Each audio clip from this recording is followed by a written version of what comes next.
Exiled from the image repertoire. Exile. Deciding to give up the amorous condition, the subject sadly discovers himself exiled from his image repertoire. 1. Let me take Werther at that fictive moment, in the fiction itself, when he might have renounced suicide. Then the only thing left to him is exile. Not to leave Charlotte, he has already done so once with no result, but to exile himself from her image, or worse still, to cut off that raving energy known as the image repertoire. Then begins a kind of long insomnia. That is the price to be paid. The death of the image for my own life.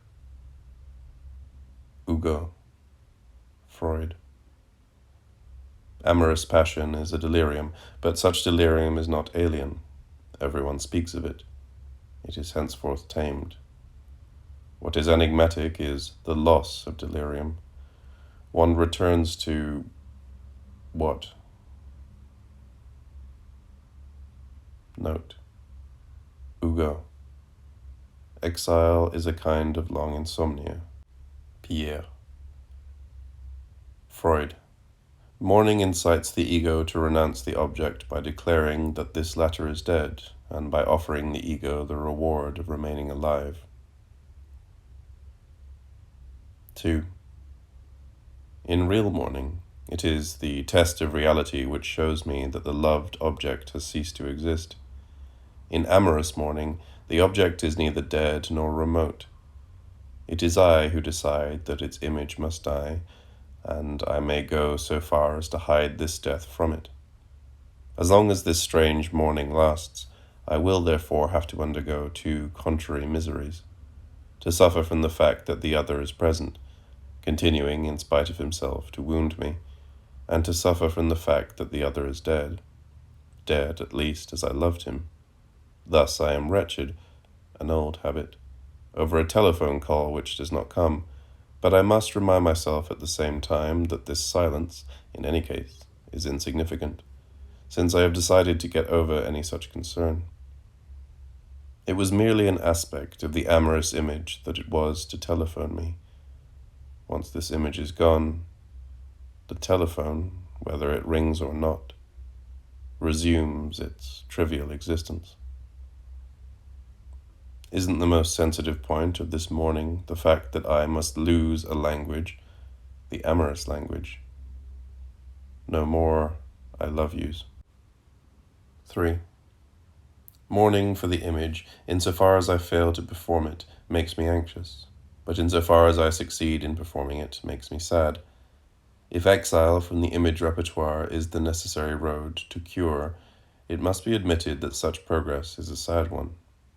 This sadness is not a melancholy, or at least it is an incomplete melancholy, and not at all a clinical one, for I accuse myself of nothing, nor am I prostrated.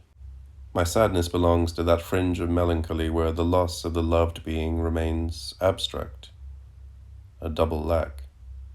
I cannot even invest my misery, as I could when I suffered from being in love. In those days I desired, dreamed, struggled.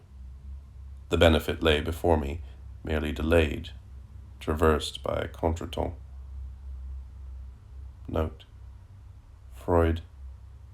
In certain circumstances we may observe that the loss is of a less concrete nature. The object, for instance, is not actually dead, but only lost as an object of love. Now, no more resonance.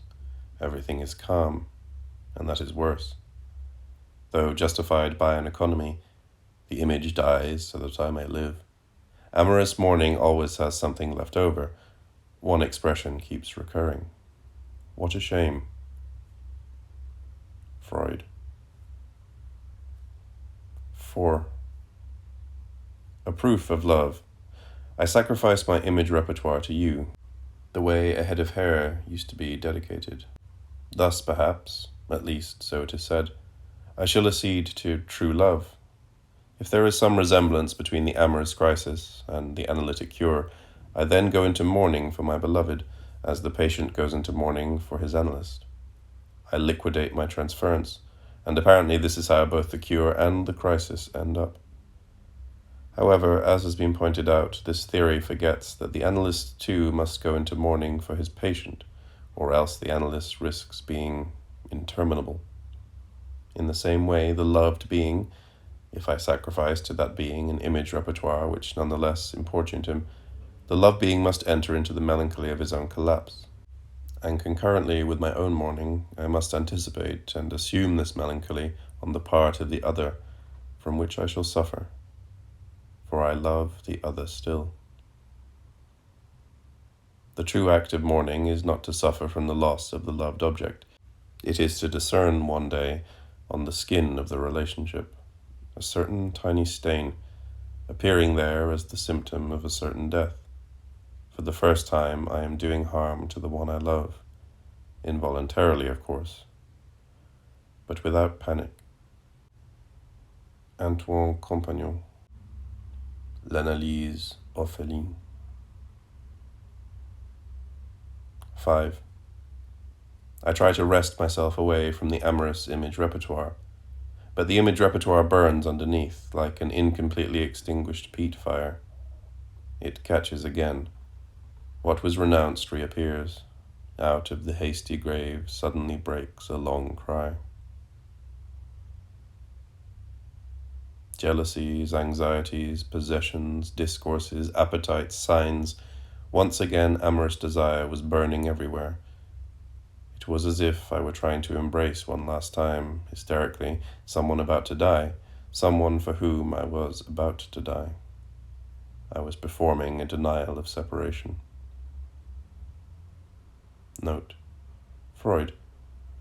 This rebellion is sometimes so intense that the subject may reach the point of rejecting reality and clinging to the lost object by means of a hallucinatory psychosis of desire. Winnicott. Just before this loss is experienced, we may discern in the child, in the excessive utilization of the transitional object, the denial of the fear that this object may lose its signification. Playing and reality.